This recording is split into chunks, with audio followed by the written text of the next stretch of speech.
so kauna. Damuwa ba ta rai idan da ke mai suna, na amince idan da ke a canzan suna. Kira ni na ki zan furta so kalaman kauna, da abinki ni na ki ne har ƙarshen raina.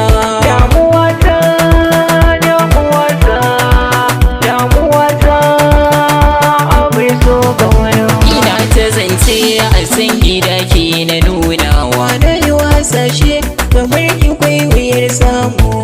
Ai na yi dace a ganki san ba a raina, kyau da komai su ma in kin yi darawa. Zuciyata ke sai wasu ta yi faridawa, murmushi na ke sai wasu kika samarwa. Damuwar ki inganta dole zan kokawa, murmushin ki kadai ke sa ni darawa. Na yi nisa a san ki na wuce bangarwa, na amince kusa da ni na yi sausewa. So ya sanya gaban ki yau ni na taka rawa, addu'a na cikin gida na ki zaunawa. So da daɗi yau gana a ciki na zaunawa, babu kunci a zuci dukkin yi sharewa. Bugu na numfashi zuciya ta tace sai ki taho maɗin raina, ni ban da wata bayan ke. Zini da hanta mun zama ba rabewa, ni ce ina da cuta a zuciya magani na ke. Zane jure komai a so na zama waje mai gizon wa kyauta, masoyiya har na yau mai yarda ke ce kaɗai na sa cikin kalbina.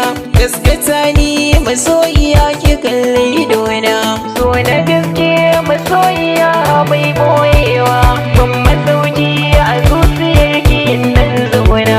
ke madubi ne a gare ni tuni na lura, karki manta da ni a so gaban sarraina. So mai san ka a rayuwa babbar sa'a ce, ke nake so ke maki sai in kin tantance.